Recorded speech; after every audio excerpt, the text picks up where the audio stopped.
Hello friends, welcome to my YouTube channel biology 2.0। आज हम पढ़ने वाले हैं लाइसोसोम। इससे पहले मैं आपको कोशिका के दो अंगकों के बारे में पढ़ा चुकी हूँ, एंडोप्लाज्मिक रेटिकुलम और गोल्जी बॉडी। आज हम थर्ड अंगक यानी लाइसोसोम के बारे में पढ़ेंगे। तो वीडियो शुरू करने से पहले जो चैनल पर नए हैं वो प्लीज़ सब्सक्राइब कर दें और वीडियो को एंड तक ज़रूर देखें। तो दोस्तों शुरू करते हैं। लाइसोसोम। तो जो ये लाइसोसोम है ये दो शब्दों से मिलकर बना है। फर्स्ट है लाइसो और सेकंड है सोमा। लाइसो का मतलब है पाचक और सोमा का मतलब है काय। ऐसी बॉडी जिसके अंदर कुछ पाचक एंजाइम्स पाए जाते हैं उसको हम लाइसोसोम बोलते हैं।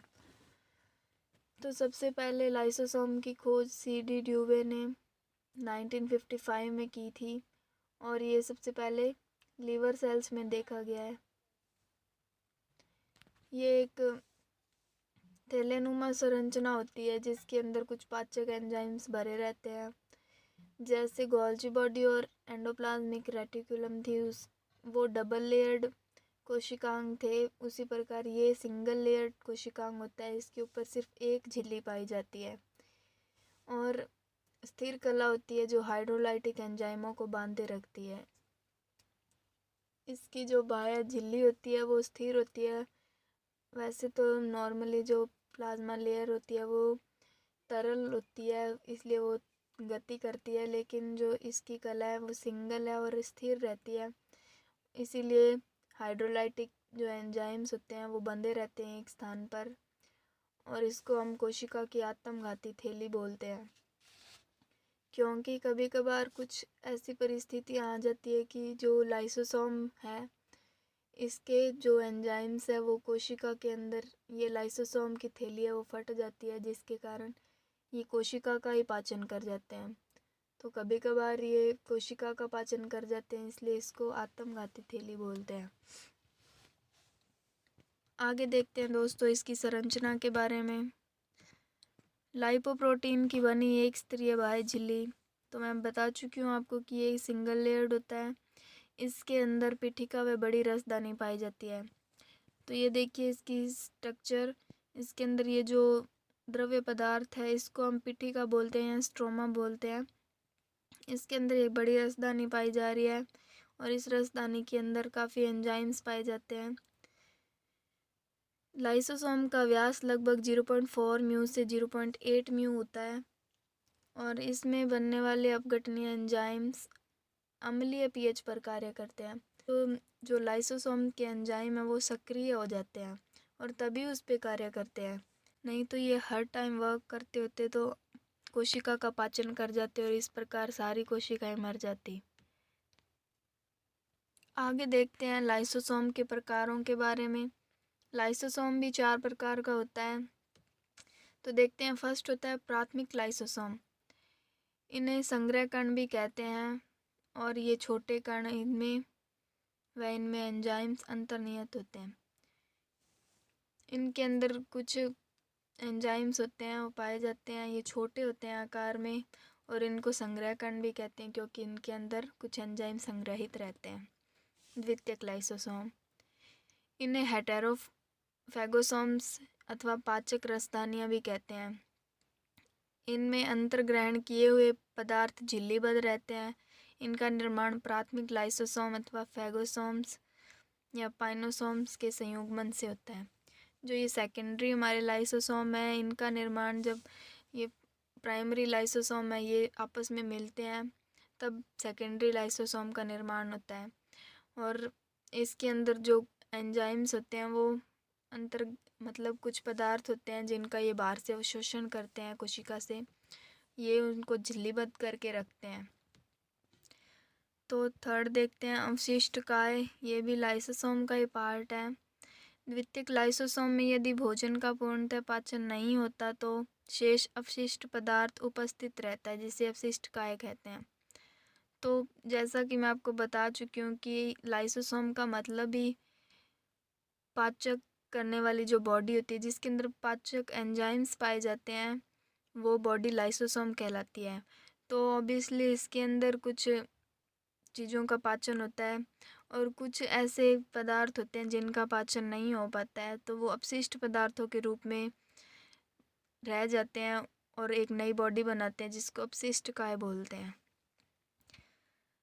लेपिडोसिस अपशिष्ट काय के अत्यधिक बनने से वृद्धावस्था को प्रेरित करता है। जब लिपिडोसिस अपशिष्ट काय बनता है तब वृद्धावस्था जल्दी आ जाती है। नेक्स्ट देखते हैं फ़ोन नंबर। साइटोलाइसोसोम या स्वभक्षी धानिकाएँ, इनको ऑटोफैगोसोम्स भी कहते हैं। तो नाम से पता चल रहा है स्वभक्षी धानिकाएँ यानी कि जो स्वयं ही भक्षण कर ले खुद का। ऐसे लाइसोसोम प्राय विशेष प्रकार की क्रियात्मक दुरावस्था के दौरान बनते हैं। इन लाइसोसोम्स के द्वारा कोशिका समय अपने पदार्थ का भक्षण करती है, इसलिए इन्हें कोशिका की आत्मघाती थैली कहते हैं। देखो दोस्तों, जब कोई बाहरी पदार्थ लाइसोसोम के यानी कोशिका के अंदर एंटर करता है, तब जो ये लाइसोसोम्स होते हैं ये उनका पाचन करने के लिए तुरंत तैयार रहते हैं। तो जब कोई पदार्थ एंटर करता है और वो नुकसानदायक भी ना हो, बट ये जो लाइसोसोम्स होते हैं ये इनका खुद पर कंट्रोल नहीं होता है, तो ये कोशिका के अंदर जाके फट जाते हैं, जिसकी वजह से कोशिका जो पूरी कोशिका है उसका ही पाचन हो जाता है। इस वजह से ये जो क्रिया ये ऑटोफैगी कहलाती है और इसको आत्मघाती थैली कहते हैं।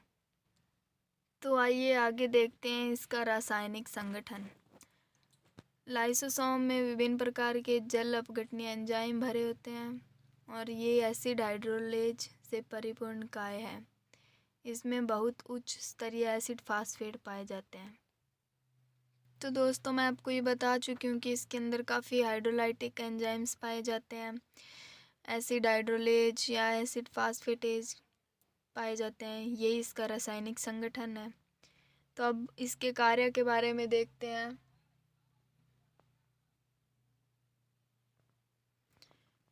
ऊतक में मृत कोशिकाओं को बाहर निकालने का कार्य है। जब ऊतकों के अंदर कुछ कोशिकाएं मर जाती हैं, जब कोशिकाओं की उम्र बढ़ती जाती है तो हर चीज़ का कोई ना कोई एंड होता है, हर चीज़ का अंत होता है। एक दिन कभी ना कभी वो मरती है, कभी ना कभी उसकी कार्य क्षमता ख़त्म हो जाती है। तो उसी प्रकार जो ऊतक होते हैं, कोशिकाएं मिलके, बहुत सारी कोशिकाएं मिलके एक टिश्यू का निर्माण करती है और उसी टिश्यू के अंदर कुछ कोशिकाएं अगर पुरानी हो गई है तो वो मृत हो जाती है। तो इन मृत कोशिकाओं को बाहर निकालने का जो कार्य है वो कौन करता है? लाइसोसोम करता है। अंतर कोशिकीय पदार्थों का पाचन। अब कुछ कोशिकाएं मर गई है तो वो सड़ी हुई कोशिका के अंदर ऐसे थोड़ी ना पड़ी रहती है, तो जो लाइसोसोम्स होते हैं ये इनको खा जाते हैं, इनका पाचन कर देते हैं और कुछ अच्छे पदार्थों में इनको बदल देते हैं। बाह्य कोशिकीय पाचन। कोशिका से बाहर भी अगर कोई बैक्टीरिया वगैरह एंटर कर जाए तो ये कोशिका झिल्ली के पास जाके फट जाते हैं और उनको खा जाते हैं और उनका पाचन कर देते हैं। बाह्य कणों का पाचन। वही बात है कि कोशिका से बाहर के कुछ पदार्थ कोशिका के अंदर एंटर करते हैं तो उनका भी ये पाचन कर देते हैं।